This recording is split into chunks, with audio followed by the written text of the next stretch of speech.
people? Well, welcome once again to the Party of One podcast, the actual play RPG podcast where the gaming table is always set for two. I'm your host as always, Jeff Stormer, and this week on the show, I am joined by Eli Elliot for a game of Picking Up the Pieces by friend of the show and former guest Summer. Picking Up the Pieces is, it's beautiful. It is a beautiful game that I dearly, dearly love. It is a two-player role-playing game about exploring a broken relationship and deciding after all is said and done if you want to fix it. Players explore a broken relationship with a friend and are given the tools and opportunity to work through their issues past and present, and when all is said and done, they may wish to work towards a relationship renewed, or they may part ways never to speak again. If that description didn't make it clear, this is also your content warning note that this is a game exploring a damaged, somewhat broken relationship. It is emotionally painful. It involves a lot of hurt feelings, difficult conversations. It is an emotional, heavy episode, so if that is not your bag, this is your notice. That said, I think it is an absolutely beautiful game. It is one of my favorite games I've played in a long time. It hit me right in the heart, and it was a really cathartic experience. So if that is something that you enjoy, I think you're going to find this episode really special because I very much did. You can find more information about Picking Up the Pieces in the show notes, or you can pick up your own copy at justasummerjob.itch.io.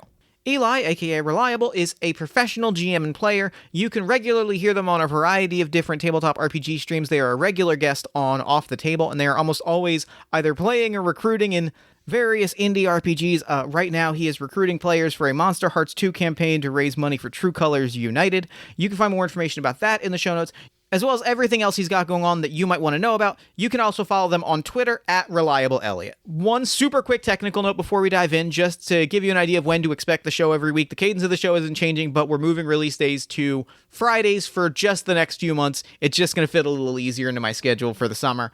Other than that, let's go ahead and throw it over to me in the past so that he can get started with the show. Take it past me. Thanks, future me. This week, I am sitting down with Reliable. Reliable, thank you so much for coming on Party of One. Thank you for having me. I'm so excited. I am so excited as well. I know we've been planning this recording for a while, and I'm happy to finally get to sit down, especially because I've been looking forward to this game for a long time. We'll talk more about that in a minute, but first, why don't you take a moment and let the lovely listeners at home know about anything you've got going on you might want them to know about. Sure, yeah. Hey, folks, I'm Reliable. I am a TTRPG content creator through GMing and playing on streams as well as podcasts.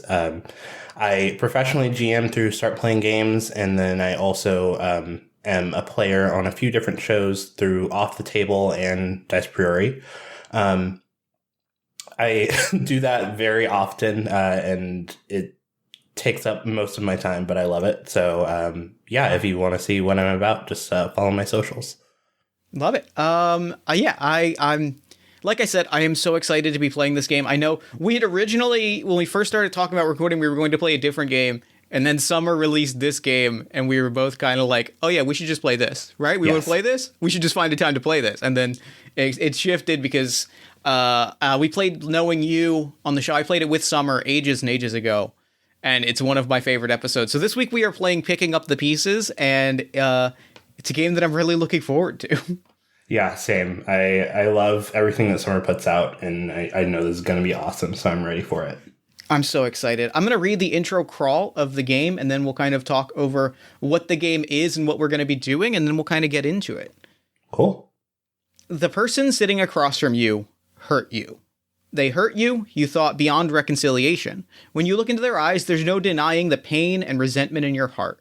You remember some days when they were the only one that brought you happiness. You probably remember them too well, but that's over now. After some time apart, you've come together again to lay your cards on the table, air your grievances, and hopefully begin to mend what was broken. You want this to work, and you know they do too. That doesn't mean it will, but you have to try. It's a good intro. I'm excited. So this is a game where we're going to be playing two people that had a relationship. The terms of that relationship, what that relationship is, we'll figure out in a moment. But we had a relationship that we no longer have, and we are going to, by literally picking up the pieces of that old relationship, kind of work out what happened, what caused us to part, and if our relationship can be repaired. Mm-hmm. So we are going to, like I said, we're going to explore a broken relationship. We are going to do that through writing down pieces of our relationship onto index cards, or in this case, into Discord messages. We are going to examine each of those through a scene to figure out what happened and hopefully find a way to mend our relationship. But the first thing we need to do is talk about what our relationship used to be. Yeah. So we're going to decide two things. We're gonna talk about what we were as well as what we weren't. For example, if we were mother and child, that doesn't necessarily mean we were friends. So do you have thoughts on the relationship you would like to explore? I kind of am leaning towards ex-friends. I think that would be kind of interesting. I think that's good. I want to throw into that. I think partially because of how I want to throw into that partially because of just like I think the world that we live in and like how so many people like in our spaces like express friendship. I would love to add in an element of whether or not it was like a formal professional gig, like we were collaborators on something, and like our friendship was like connected to working on something together. Yeah, I think that's awesome. Yeah, I like that. I like that a lot. So we don't need to decide on names, genders, appearance, or anything else immediately, though we can if we feel like it's going to be helpful. I feel like we can kind of play that out, or if we want to discuss it now, I'm open to either option. What are you feeling? I can go either way as well. If we want to go ahead and handle it now, that's totally fine with me. Yeah, that's probably for the best. That way we can kind of like really dig into it as we're kind of exploring the scene play. I'm going to say my character is, I guess I'm going to ask you, what were we working on together? I think that'll be a good grounding for me. Let me think. I think possibly something like art related, maybe maybe not like physical art, but just like a project that we are putting out for consumption, I guess. What if we were in like what if we were a 2-person band? Yeah. Yeah. Okay. I like that.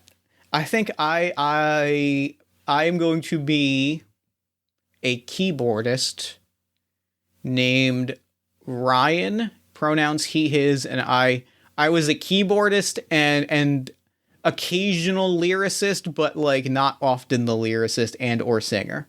I think my character is going to be Jordan, he, they.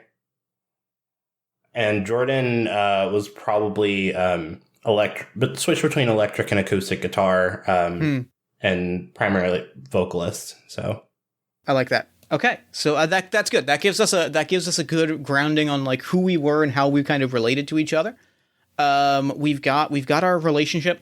One thing we're not going to discuss right now is we're not going to discuss the final event that drove us apart. We will find that out in play, but we're not going to discuss that up front. Mm-hmm. A note from the book. It is possible in play that we will come across situations that feel unfair or upsetting to one or both of us. When that happens, we will take time to address those feelings in and out of character. We should stay vigilant and put the care of your partner and yourself above all else. Real quick, I think we've already talked about this off mic, but like I think it's important, especially for like an emotionally intense game, to put kind of the safety stuff on mic. I think it's going to be valuable and important. So we have lines and veils in place. We have discussed those in advance. We can go over those again now if you'd like. It's up to you. I think I'm good. Okay, cool. Then we've also got the X, N, and O cards in play. X card is, if anything we want to hard remove from play, we'll say, I'd like to tap the X card on that.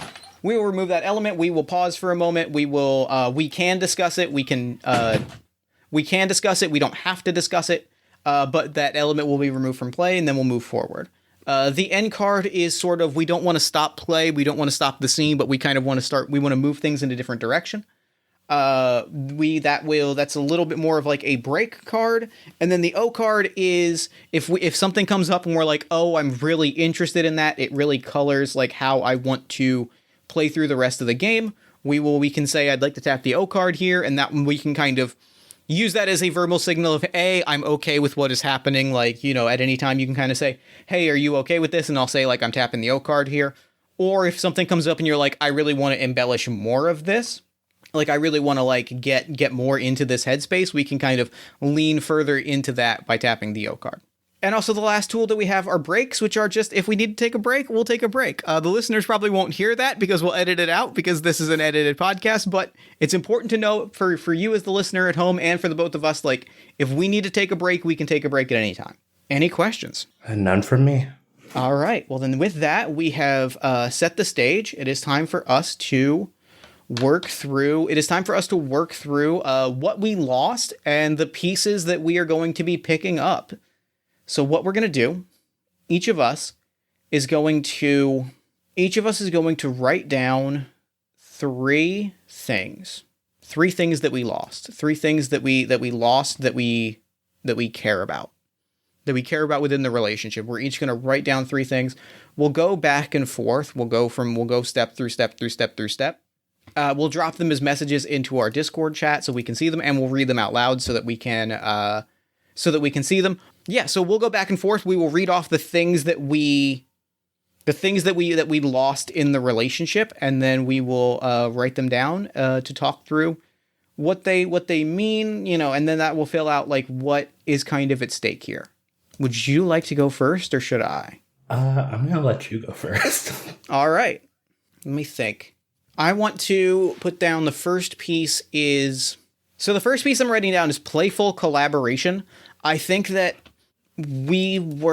our friendship was one of bouncing ideas off of each other and sort of like, building things together. It was kind of what pushed us into forming a band together. Like we encouraged each other to sort of like play and explore and build, and the loss of our relationship kind of like that is a thing that is no longer in at least my life. I'm trying to think of how to word what I want to say.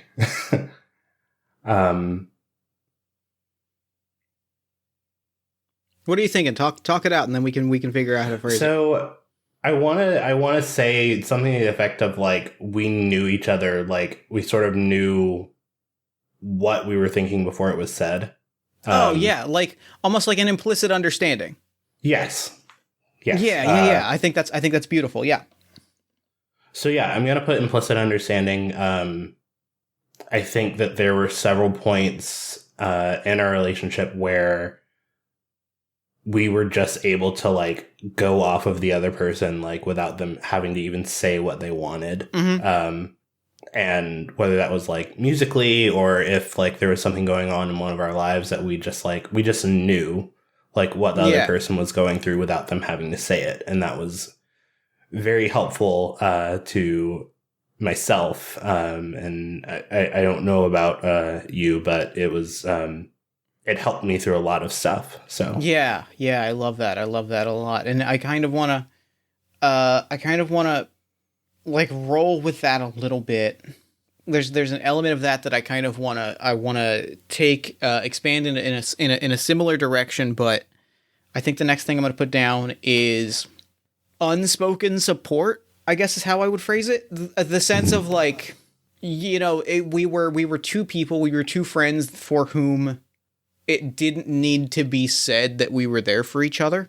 We just knew, right? Like you didn't have to, if you were going through something, like you knew that I was there for you, or that I didn't, I would never have to offer to be someone for you to listen to, or if you needed somebody to come over your apartment with a pizza and a 4-pack of beer, like we were people that were like, that like were there for each other kind of implicitly, right? Like we it never had to be said that we were ready and willing to support one another. Yeah, I love that.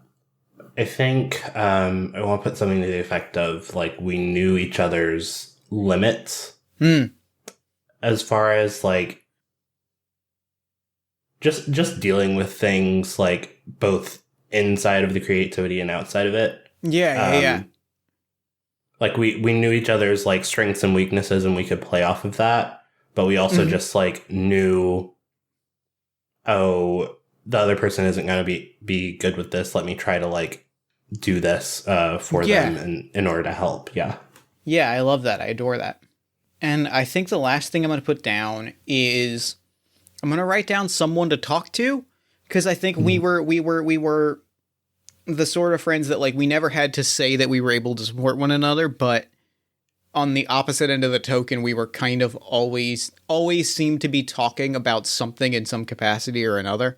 Like we were never far from a conversation, even if it was a conversation about, look at this meme that I just saw. Like we just had that relationship of we could talk to each other about anything, and we always did. I think somewhat in that vein, just a sense of vulnerability. Just being able to be like in our low points or whatever, just knowing that there's someone that like won't judge us for like having a breakdown or not reacting the way someone else wants us to, like someone knowing that there's someone who like will not judge us for the way that we react to things. Yeah, we're allowed to be messy yeah, for sure. I like that a whole lot. Okay, so we've got our 6 pieces. We've got our 6 pieces of our relationship. When we are ready to continue, we will collaboratively set the scene in which our reunion takes place. We are meeting up to talk through some things or to settle some unfinished business. Like we are meeting up to kind of like see what happens out of this conversation. We are going to once we've set the scene, we will kind of either one of us can, and we'll decide who wants to go first. Pick up one of these pieces. It does not need to be a piece that we wrote down.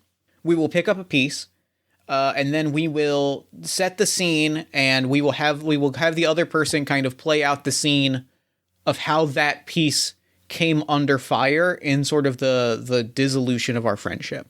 Mm-hmm. So where are we meeting here? I think it was probably very important for both of us that we meet somewhere sort of neutral. Yeah. Where neither one of us felt out of place, or neither one of us or both of us felt out of place.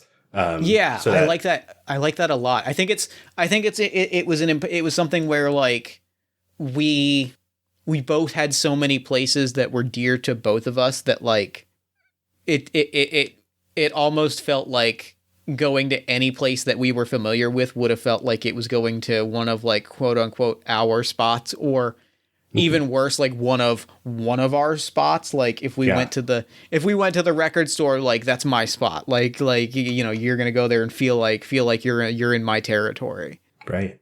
And so, what if we're in like a Starbucks, like the most neutral place that you can imagine? Yes, I've had many a business meeting in a Starbucks. Yes, where it's just it was, and like we probably like. I imagine I imagine our characters probably laughed about it as well, right? Like picking the most kind of like bland corporate commercial meetup place possible and being like, we probably at least chuckled about that. And like, it was probably at least a little bit of an intentional decision to pick a place that just reeked of ordinary. So let me ask you, what did you get from the Starbucks? I think Jordan's first instinct is to get like their normal order, which is just a iced Americano, but they don't want to be like jittery and whatnot, so they just end up getting like strawberry lemonade, just to like something to like mellow them out a little bit and calm their nerves. I think Ryan gets like a very fussy frappuccino, which kind of like is his ordinary order. Like gets it's not technically a frap because it doesn't have the coffee in it, because he asks them to remove the coffee, but it's sort of like a blended drink, and it's like it's a little bit of that Starbucks order, but like it's basically a fancy milkshake. Yes. And a water, because I'm gonna need some water. Yeah, true. Okay, so we're kind of sitting across from each other, and with that, would you like to be the first? So the way this is going to work is one of us will pick up the first piece and become what is called the sling. The sling will ask their partner, now referred to as the stone, to describe the exact moment that this piece fell under fire. Regardless of who originally laid the piece on the field, the stone has ultimate say over how and when it was damaged. You may find yourself putting words in your partner's mouth. This is to be expected in a conversation such as this. The sling may make offerings, suggestions, or interruptions, beginning with the phrase, "That's not exactly how I remember it."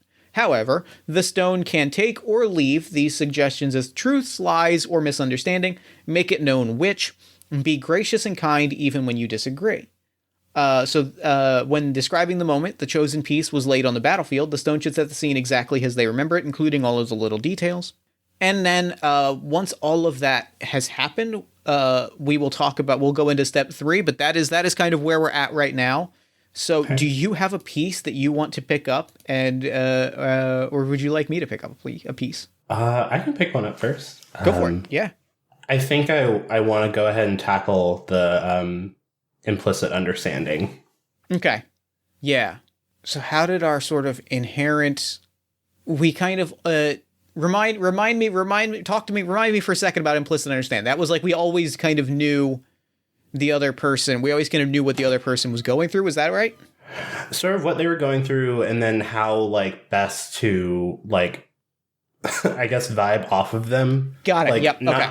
Not just with personal stuff, but also like with musical collaboration stuff as well. Got it. Okay. Yeah. Perfect. Okay. Understood. Yeah. So I think that the moment that came under fire was after a show. I think that like, I don't think we were famous. I don't think that we were a band of any notoriety. We probably had maybe like 100 or 200 subscribers on our YouTube channel, and our Bandcamp brought in maybe, on a good month, somewhere upwards of $50 a month.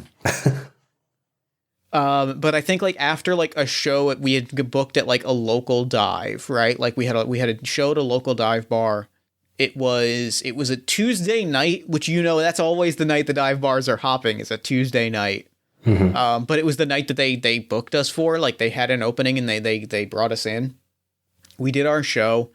It actually went pretty okay, but I think that there was a moment where we always, after a show, we would always like grab either some bar stools together, or we would go to a nearby like pizza joint or a burger place or something. Like we would go after a show, and we would sit and we would chat and we would reminisce, right? Like it was our tradition, right? Like it was this sort of little celebration. And I remember very clearly like hanging around by the door, and like the performance had gone pretty well, which was kind of shocking. I mean, I love our band. Like, don't get me wrong. I loved what we did, but it had a very distinct energy after every performance of, I can't believe that the wheels didn't fall off the wagon.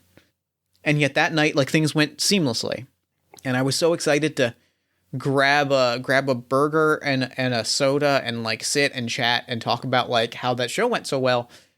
But there were like the 6 people that were there for the concert night were so excited to talk to us that like I kept trying to kind of like pull us away so that we could have our time, but it definitely felt like you kept dragging us back over there. Like in that moment, like it and it felt like by the end of the night, like we just kind of missed the chance. Like the end of the night came, and it was a small moment. Like it shouldn't have hit me as hard as it did, but it was a moment where it felt like I had a want and more importantly, like a tradition and like a thing. And it felt like I remember kind of like repeatedly being like, hey, let's grab a burger. Like the kitchen's going to close soon. And it felt like I couldn't get in a word edgewise. And it was this tiny moment of feeling like no matter how hard I laid down a vibe, I couldn't get you to pick up on what I wanted and what I needed. And then the night just kind of ended. And by that point, it was like 1 a.m. Everything was closed. And so like we drove home, and to your credit, like you asked me about like the performance and stuff, but it just didn't feel like it was the same thing. You were kind of like, hey, that went well, but it just kind of felt like it was more so filling time while you drove me back to my place, less more so than like the kind of energy that we had before. And it just felt different, you know? It felt different. And that's how I remember it. And so now, you can ask how this can possibly be fixed. You may have found through exploration of the piece that we can kind of talk through. Collectively, we should talk through how we feel it can be fixed. I should say honestly how I feel it can be fixed.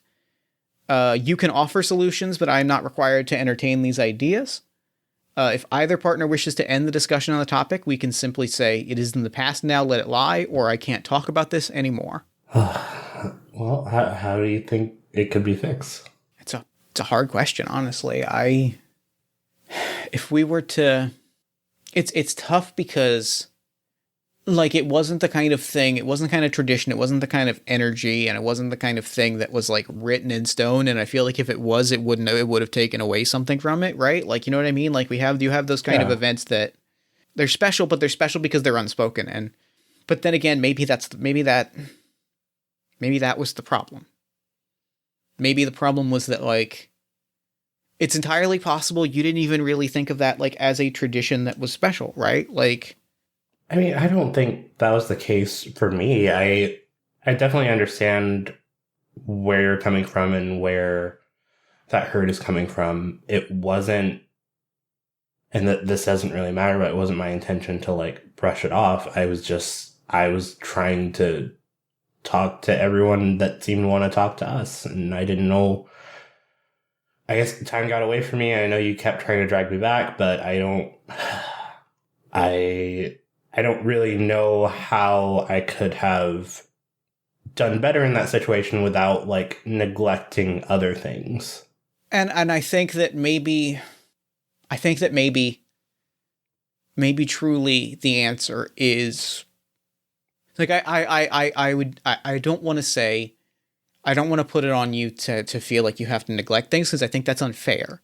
But I think that maybe the answer is maybe how this could be fixed is, maybe the problem was that, like, we didn't speak it out, right? Like, maybe that feeling of, like, it's special that this thing is unspoken, maybe that's a crock of shit, right? Like, maybe, like, if it was important to me, like, here is me being accountable to this, is, like, if it had been important to me, I should have said something. I shouldn't have just, like, dropped hints. I should have just straight up said, hey, this is important. And I didn't. And that's not fair. Yeah, I understand that. I also don't think it's fair to put the blame on you, because I should have... We've known each other a long time. I should have known that it was important to you. And, like, even though I didn't want to neglect other things, I ended up neglecting you, and that's not a fair situation to put you in. So I should probably just try to, I don't know, put your things as a priority over other things. And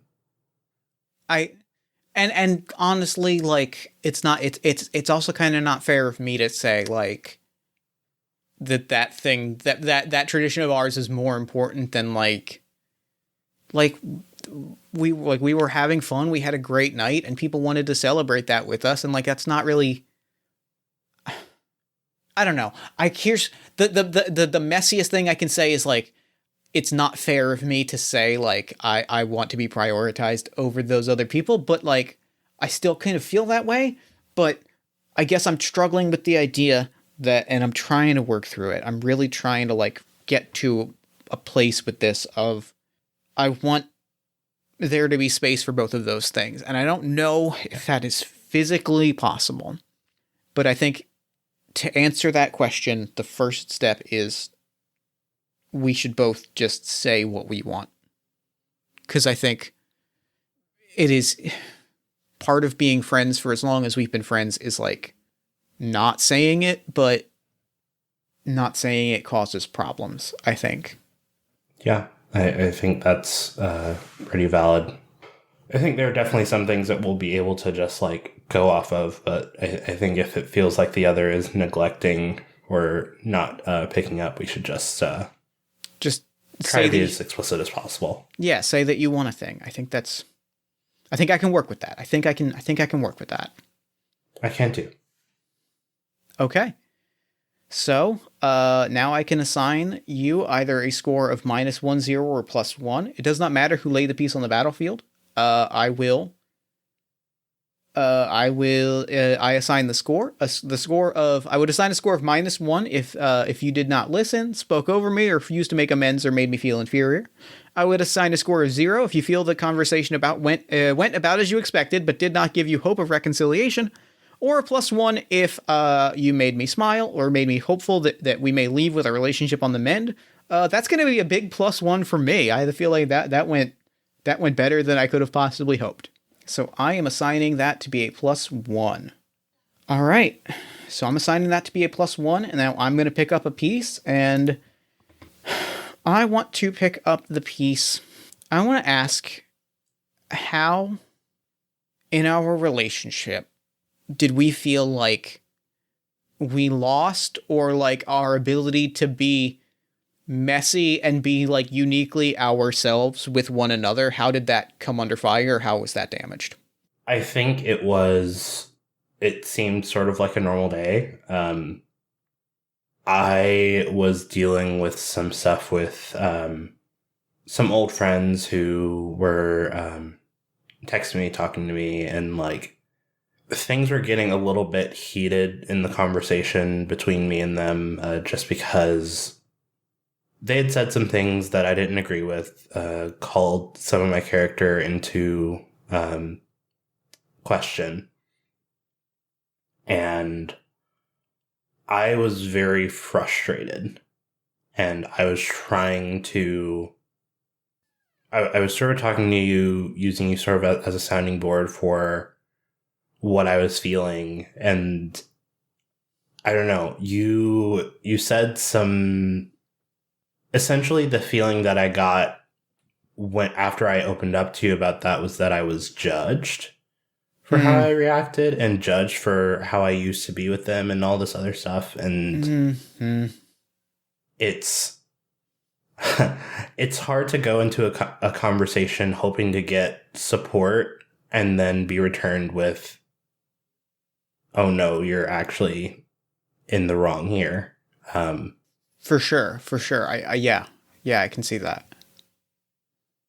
So yeah, it was just hard. And like, all in all, like, it doesn't really matter, those friends or whatever, I don't speak to them anymore, but it just felt like, whereas before you sort of understood where I was coming from whenever I was upset, or whenever like I had an emotion that was less than ideal, I guess I would say. But there was this, like, I feel like there was this barrier created there that just, it persisted, I would say, through the rest of the friendship. And what sucks is, like, that's not how I remember it. But hearing you say it, it makes a whole lot of sense.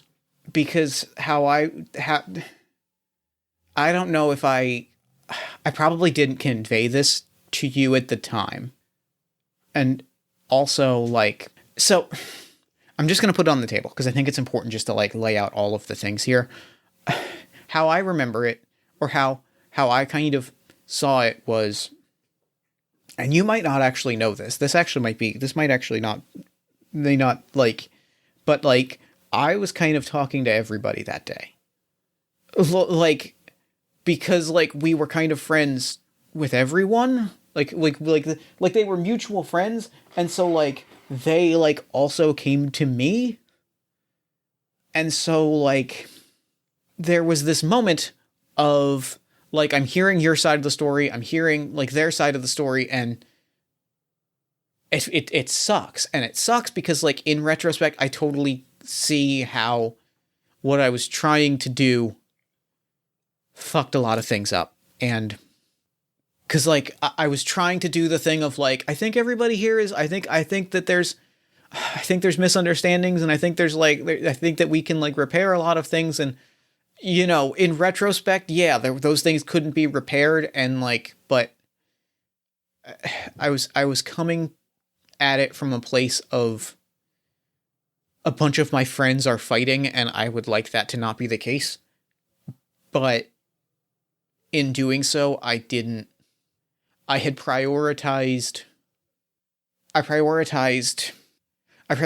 ending the fight over like actually listening and actually like processing what you were going through. And that sucks. Like that sucks that I did that. And I see that hearing your side of the story. I hear that and it sucks. And I can't say anything other than it sucks. And I'm sorry about that. Mm. Yeah. So how can we fix that? Can that be fixed? I mean, I don't want you to... I mean, there isn't this implicit understanding that, like, I'm right all the time in all of my emotions. Like, I'm an emotional person. Like, that happens. And sometimes you said it. You said it. I didn't. And I kind of, like, I laugh. And there's definitely, like, a moment of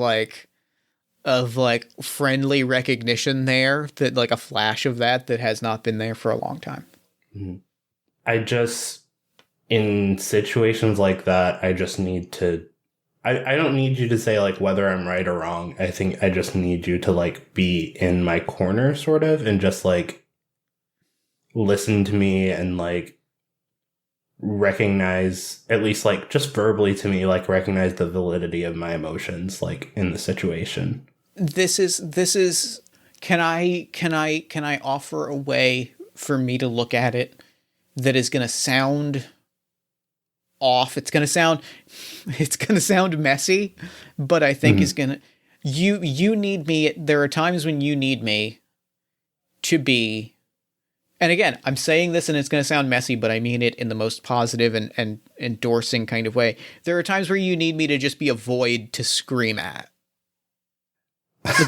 There are times where you just need and like I said, that sounds not great when it put like that, but what you're saying and like what I'm hearing, and like you're saying that sometimes you just need to put it all out there, warts and all, and like say, hey, here's where I'm at, and you don't need me to try and fix that problem as you're going. You just need to put it all out there and have it out there.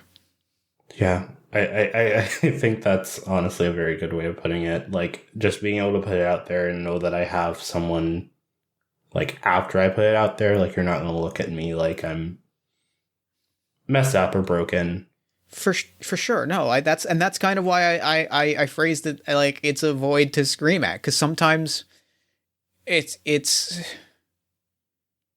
I mean, you've seen the sheer number of half-finished journals in my apartment. You know how much I try and fail to get into the writing for my own sake so that no one see, like, I've tried that shit. It's not for me. But sometimes it's really nice to like put all that out there and say, hey, look, here's a million goddamn words about like something that's pissing me off, and to have somebody just go, okay, I've read all of this. Shit matters. And yeah. I can see how that can be valuable, and I can see how I didn't offer that in that moment. Yeah, I think that's ultimately like what would be best. Okay. Cool. So now I assign it a score, right? Yep. Yes, from -1 to 1. Yeah, I'm definitely giving it a 1. All right. I feel like we're making real progress today. Yeah. All right. Pick your next piece. Cool. The next piece, I want to know where you think we lost the playful collaboration. I really didn't want to get into this because I can tell you exactly where, and like I can pull up a link to it, and no. All right. Okay. So I think what happened is it was the studio record. It was remember last summer when we booked that studio space for the weekend and we put together that I'd say album, but it was like we put together the CD of stuff. Like we put it together and we made a whole deal of it. We had everybody come over. We bought people pizza. We made a whole thing of it. Yeah, absolutely. I told you, because work was grilling me, and I was exhausted, and so I kind of I told you that you could take care of like the track arrangement. Yeah. And the one track that I actually like wrote the lyrics for like isn't on the album. And like I know that like I told you to take care of, I told you to handle it, and like I had to assume that could have been a possibility. Like that comes with like giving final approval on if tracks are going to get cut. Like I get that. That's part of me giving you that authority, and that's it's shitty of me to say like I wish that you had asked me, because I told you that I gave you that freedom. But I also wish that you had asked me. Like I wish that you had said, "Hey, we're not putting this on the album." Cuz like how I found out, and truthfully, and I mean, and also this is kind of, I could have asked why, and I never did because I felt awkward. But like, I found out because when I saw it drop, and I got tweets about the album is out, and I saw the track list and I saw it wasn't on there, and B, I never found out why, and like that hurt real bad, because I was real proud of that song, and it felt like after that moment, when I saw the Bandcamp page and the song wasn't on there, there was this moment of me feeling like I have to protect myself a little bit. Like I have to protect my creations. I have to protect the things that I care about, and that sucks. Like, and that sucks, and that hurt, and that sucked, and following the themes of this conversation so far, I didn't talk to you about that. I didn't say, "Hey, I'm hurt." I didn't ask why, and like, I guess that was when I kind of felt like we couldn't collaborate in the same way that we could before. I think like throughout you talking, like Jordan's face like goes from like quizzical sort of to just like distraught. Just because every other thing that we've talked about so far has been like sort of significant, but not like it was always like a small thing that like set us over the edge or whatever. But this seems very big. I am so sorry. Obviously, I wasn't even thinking about that, and like that's on me, and that I can't believe I did that. That's a shitty thing to do. Is this even fixable? I'm gonna give you two answers. I'm gonna give you my immediate response, and then my response of like my immediate response, and what I'm going to say is my hopeful response. And my immediate response is, even if everything else is fixable, I don't know that this is. But my hopeful response, and the response that I'm forcing myself to give to a certain extent, but forcing sounds like the wrong word. Don't take that as it. Sometimes sometimes I say things in an overdramatic way, and that's not quite the right word. I know. I am making the conscious choice to say the hopeful answer, which is at least tell me why it got cut. Then at least I can kind of understand what happened, and then who knows? Maybe we release it. Well, I don't want to. That's going way too far, too fast. But maybe I can release it as a solo track down the road if I at least get to hear why you didn't think it made the album. I don't know. And obviously I should have checked in with you first, but I was just listening to what we had to offer for the EP, and I feel like there was a vibe that was set by most of the songs, and I wasn't even thinking about the fact that like you had written, like, the none of the songs that you had written had ended up. I just, like, I listened through all of them, and I was like, okay, these seem to be, like, to mesh well enough together for the EP, and I wasn't thinking about authorship or anything, and I know that's a shitty thing to say, and it's a shitty thing to do. No, I get it. I've been there. It's in the past. That's fine. And so with that, I'm going to assign that, I assign that a score, right? Or do you assign that a score? I assign that a score. You do. I'm going to assign that a score of 0. I'm going to assign that a score of 0. I don't think that went badly. I think that there was a good understanding there, but I don't think the most honest way to say it is, like, I don't think Ryan hears that answer and gets anything from it. I think that he kind of knew that, doesn't get anything out of it, and it kind of leaves him exactly where he was. So I would like to know, I want to know when this feeling of unspoken support between us came under fire. I mean, I don't even think this is necessarily your fault. So, you remember it was not too long after the EP release, actually. I was sort of going through it with my partner at the time. And it wasn't anything big. It was literally just we were fighting about literally everything. And for some reason, it wasn't the fact that I didn't feel supported by you just being there. It was sort of, I felt very unsupported when you were there. I don't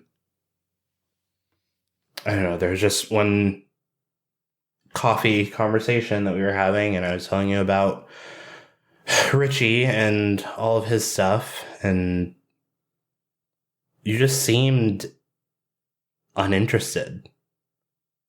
And not that, like, my life is the most interesting thing on the planet or anything, but, like, you just seemed like you were sort of tired of, like, listening to me, and, like, I just felt sort of somewhat shut down just by the whole thing, just by you not saying anything. And I feel like if this were something smaller, then you just not saying anything would have been fine or whatever. But, like, you not saying anything, plus your demeanor in the situation, you just seemed, like, very distracted. You kept checking your phone, and I just felt like you didn't really care about anything that I had to say. Oh, God. Oh, my God. And I think, like, Ryan's face goes from, like, Ryan kind of winces when you start talking about when you start talking about the relationship troubles you had, and then the second you say that day of coffee, like, takes off his glasses and, like, puts his head in his hands, and it's just, like, sitting there quietly, like, mumbling, like, oh, God, no, no, no. Like, oh, my God. Jordan, I am so sorry. I need to tell you something now. I should have told you at the time. I should have told you that day at the coffee shop. Oh my God. I can't believe I never told. Oh my God. This is embarrassing. Can I be, like, 100% real with you? I mean, yeah, that's the purpose of us being here, I guess. I hated Richie. I didn't know how to tell you that I wanted you to dump his ass. I was so, like... And, like, I was so in that moment, like, you were talking to me about all these things, and I was putting on, like, I was absolutely putting on a brave face to just avoid being like, yo, Richie's trash, you gotta dump his ass. Like, and I feel so, Jordan, I feel so goddamn terrible, because, like, the second you said it, I was like, oh no, I know exactly what happened, and I just, oh my God, I wanted nothing more than to, like, stand on a table, shake you, and say, you deserve 1,000 times better. And And that cute boy, the cute barista boy, you know, the one at the Galaxy Cap, you know the one. Yeah. He had been eyeing you. I swear, he was looking at you like an entire tray of cake pops. I was like, I wanted straight up, like, and I say this as someone who was, at a time, I think a close friend, I wanted to slap you across your face and say, go make out with that cute boy or else I'm going to. And like, oh my God, I am so sorry. That is awful. Because God, oh my God, fuck. That's awful. I think Jordan has this sort of look of confusion almost as you tell them this, and they just like sit and process for a minute, and I don't think they say anything. I know it is. Fuck, I know it is in the past, and I know that Richie is in the past. Thank fucking Christ. Sorry, I know that's probably a sensitive thing, but I need, now that it's out in the open, I need to express that just briefly. But like, is there anything I can do to make that right? You should have told me. Like, I know ultimately it's my responsibility to, like, not see someone or see someone, but, like, you know that I value your opinion, and I value the things that you have to say, and if you had said dump Richie, I probably would have done it within, like, probably 10 seconds. Okay, I do need to say one thing. You know, it would have been after 2 weeks of daily conversations about, like, do I do this? Do I want to am I gonna move? It would have been 2 weeks of hemming and hawing minimum.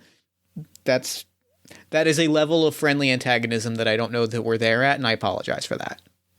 It's okay. Yeah, I know realistically I wouldn't have dumped him really quick. I was too into that relationship, but still. You were so happy. I mean, at least during the good time, like, until it got shitty, like, you were happy. And, like, you deserve to be happy, and, like, I want you to be happy. And, like, I didn't want to, until it got bad, I didn't want to get in the way of your happiness just because I didn't like Richie, because until it got bad, I kind of didn't have a reason for it. You know what I mean? Like, does that make sense? Yeah. He just bugged the shit out of me. Like, it was a million little things. He always felt like he had to correct you if you got an actor's name slightly wrong. And, like, I can't tell you how many times I got up and go into the bathroom just to stare in a mirror for a minute after he did that. Yeah, he was kind of a jerk. I don't know. That's... I liked seeing you happy, but I shouldn't have kept that from you. That's not fair. Yeah. I think ultimately,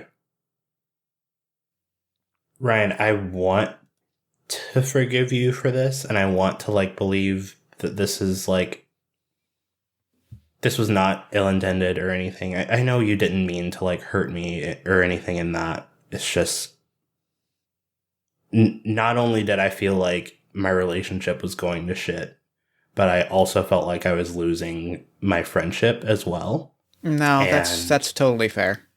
I can't feel like that in those situations because, you know me, I shut down. Yeah, for sure. Yeah, and that's on me, and I totally recognize that.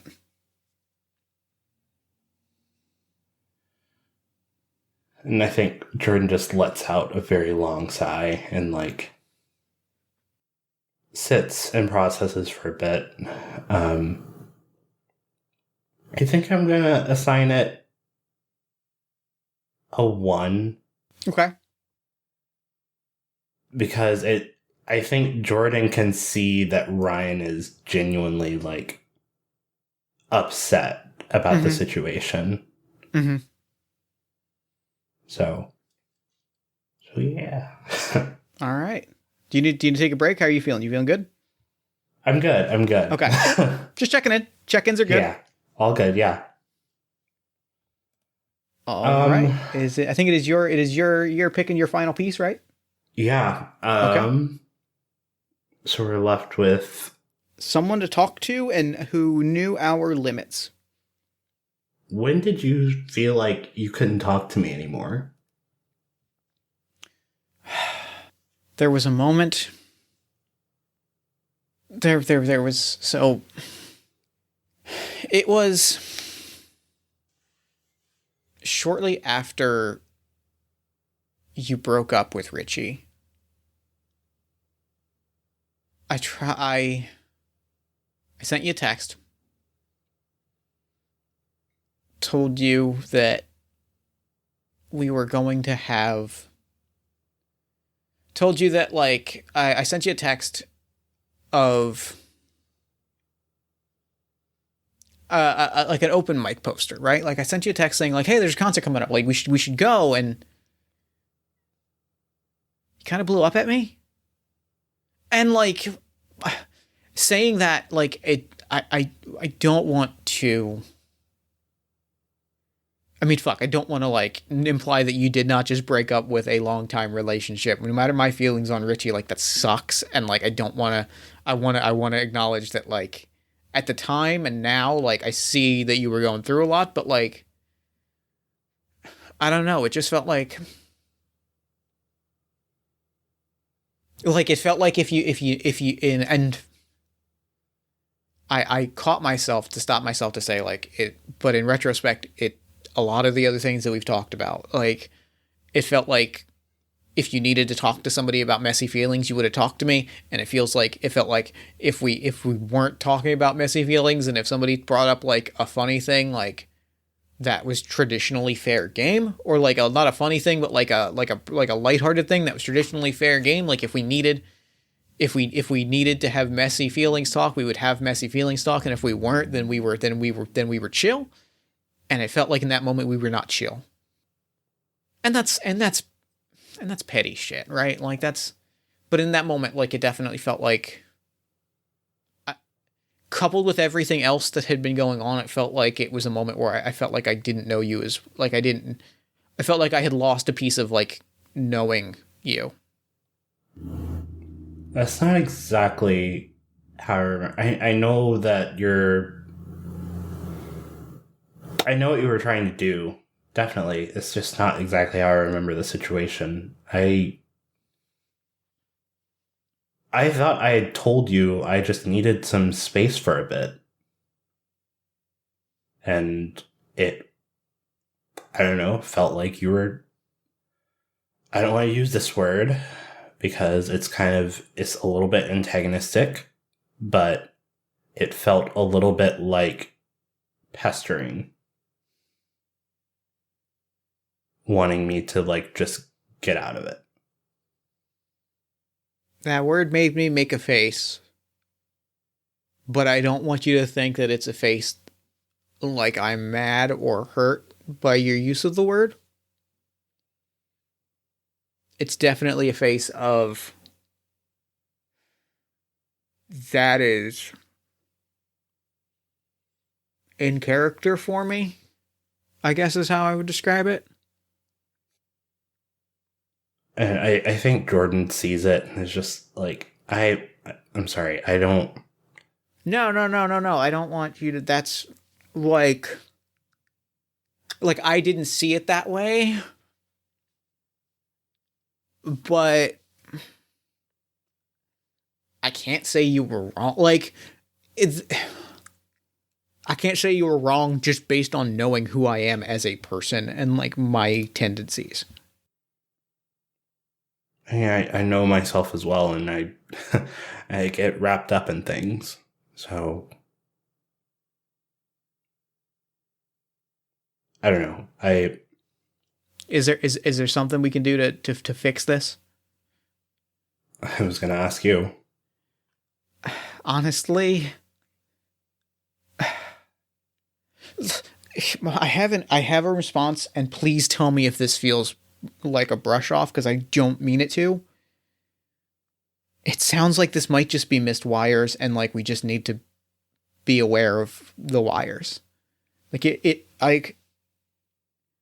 And I say that not to diminish the hurt, which was very clearly there. But like, yeah, I missed a message from you, and frankly, like, I pestered you. Like, it feels like we both kind of fucked up in this one, and just kind of got to be aware of it, frankly. Yeah.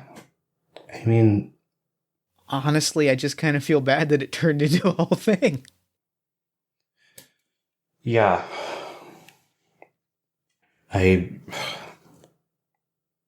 don't know. You know me. I get in my slumps or whatever, but that doesn't mean I should neglect you. No, and honestly, you were absolutely right, and I'm certain I either missed a text from you or you had said it, and I thought, surely I've given them enough time, but you know, I get like that's, you know me, sometimes I'm a puppy dog, and you know that. Sometimes I'm yip. You fucking know.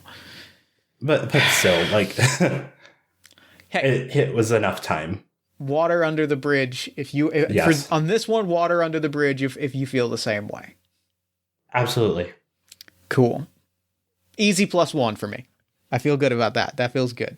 Partially because I had forgotten, like, that was a great scene because I legitimately forgot which of us, whose turn that was and who had set the scenario. And I was like, oh yeah, we both kind of fucked that one up, huh? Okay, well, great. Look at both of us. Messy. messy. Okay, so then I guess my last question is, when did you feel like you lost the feeling that we implicitly knew each of our limits? Oh, God. There's this thing that we used to do whenever we were writing together. And, like, I don't really remember the lyrics specifically, but we were collabing on something, and I had, like, written out a verse to one of our songs, and you kind of just laughed at it.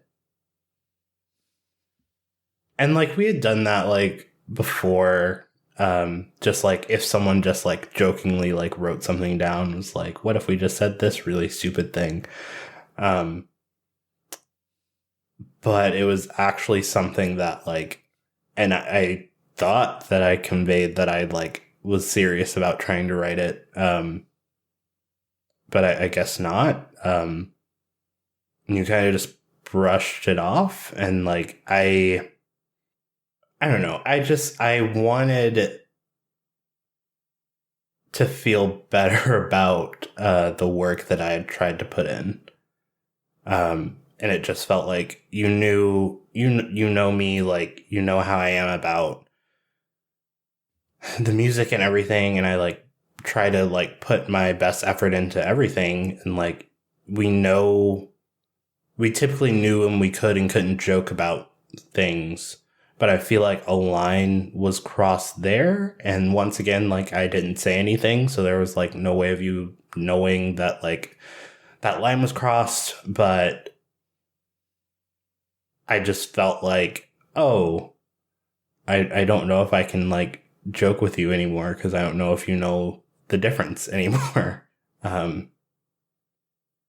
Yeah. And like,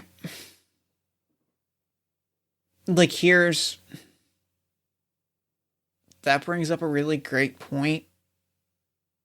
And it's something that, like, that's not how I remember it. And it's not how I remember it because, and this is probably not something that you even could have picked up on, because hearing you explain it, I exactly see how that is exactly what played out, even if that was not how it played out in my head. Cause, like, that laugh, I know the exact moment you're talking about. I remember that day like it was yesterday, because it was kind of the last time that we wrote music together. that laugh wasn't me laughing at the lyric, and it wasn't me kind of being like, haha, what a silly lyric. That was a laugh of like, oh, that's gonna go really, really well with this lyric that I'm gonna or this chord progression, like that's gonna map out really perfectly. And that was kind of a laugh of, oh, I've got something up my sleeve that's gonna make this really special. And oh no, and like that's the thing is like at the time I was just like, oh yeah, okay, good.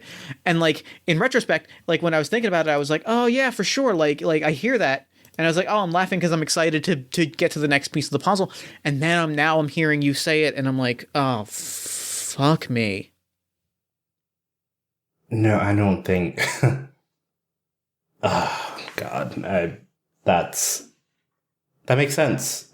It makes a lot of sense, especially like knowing you as a person. I should have known that that was the case. I think I was just kind of caught up in other things that this was. But I should have said something, right? Like I shouldn't have just left it at that, because what the fuck are you gonna think when I start laughing out of nowhere? That's how I react when a thing sucks. Like that's how I react when a thing sucks. That's not. Fuck. I mean, the thing is, once again, I didn't say anything. I didn't say that I was upset. I didn't say how I interpreted the situation. And I didn't say that I thought that was some of the best lyrics that you'd ever written. Like, fuck. I can't. Can we fix this?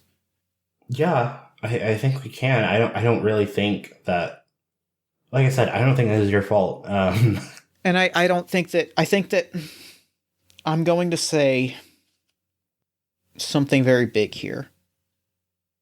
I think that we just fucking got to talk to each other more. Like, I think that, like, if we are to give this another shot, I think we just got to fucking talk to each other more. Like, we've been so close and so tight for so long that, like, it kind of feels like we just forgot that, like, we are people with needs. Sorry, I know that was not my place to, like, speak on that. Like, I just... No, it's okay.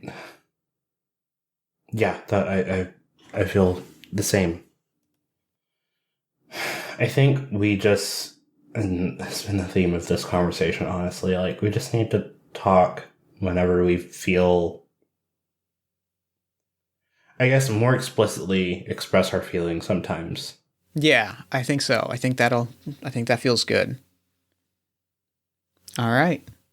That's getting a +1. I'm just going to go ahead and say. So your final score is a +2. Mine is a +3. After we are finished, or rather, I think mine is a +2 and yours is a +3. I think I gave one of ours a 0. Yeah, I gave one of ours a 0. So mine's a +2, yours is a +3. After we're finished, we're going to look at our partner and thank them for their time, even though it was hard. I think Jordan, like, weight off of his shoulders is like, thank you so much for coming out here. I really appreciate this. Yeah, I am glad we were able to make this happen, especially being able to iron out so much misunderstanding. And I think I have a pitch for the final event that drove us apart. Yeah. I kind of think it's Ryan's fault. No, not fault, but I think Ryan made the final decision, and I think how it happened was, I don't know if we've spoken for a good while since Ryan tweeted without saying anything that the band was going on hiatus. Yikes. Yeah, I think it was an absolute, like, it was a moment of, like, I'm doing this, like, I need to take a break, I need to step away from Jordan, we're taking a break, and then all of this lack of communication between us just didn't happen, like, just kept it from happening. Mm-hmm. Yeah. Oh God, that definitely puts some feelings into motion. Mm-hmm. And so, we have one last important. Well, unless, do you have any other feelings you want to add to the parting of ways? Yeah, I think that, like, Jordan definitely like sees it and is just like, wait a second, this is like someone's punking us or whatever. And then like I think they debate for a long time reaching out and like saying something like hours. And then finally they're just like, no, if they don't want to talk to me, they can just not talk to me. That's fine. And I think that goes on for a while. Probably not like a year, but probably like somewhere between like 3 to 6 months, I think. Mm-hmm. Like it goes on a long ass time to where it goes from if it, I think like because I think Ryan's in the exact same spot of like Jordan will want to talk to me about this, like they'll reach out when they're ready. Mm-hmm. I think it goes from if he wanted to reach out, they would, to obviously they don't want to reach out, to oh god, am I being the problem here? And it feels a lot like Jordan and Ryan are both going through that saga when you're not talking to somebody for a very long time of like, well, no, they're the problem. Oh god, am I the problem? Yeah, absolutely. And then that's what brought us together today. And so we have one last very important decision together. And I'm going to talk through this because just because I want to, because this is a design decision on Summer's part, and I'm pretty sure that Summer's going to listen to this episode, and I want them to know how fucking genius this design decision is. This game has 2 endings, and we have to decide which option we want to go with. We can choose to roll for how we want our relationship to end up. We would do a Powered by the Apocalypse style 2d6 plus our final score. On a 6 or less, we part ways. On a 7 to 9, we find some way to work together. And on a 10 plus, we forgive each other. Or we have option 2, which is forget the dice, forget the scores. You both know what you want. Tell your partner your wishes for the future. Listen and find a way to end your story. So my question to you at the end of our story is: do we need to roll dice? I think based on the conversation, I don't think we do. I was going to say that I really didn't feel like I needed to roll dice, but I would have had you wanted to. But yeah, I think that like what happens is we sit for a moment and like Ryan sips his frap and like smiles and like puts his drink down, and we kind of get like a blur cut to meeting at like where are we instead now that we've kind of resumed our friendship? I think that there's like like we were saying in the beginning, we have all those spots that are like our spots and then like one person's spot or the other spot. And I think it was very important to Jordan, at least, that we find like something new or someplace new that can be our spot and like not have a lot of the emotional baggage that all the other ones did. Mm-hmm. So I think it's just like a very like small sort of quaint hangout space. I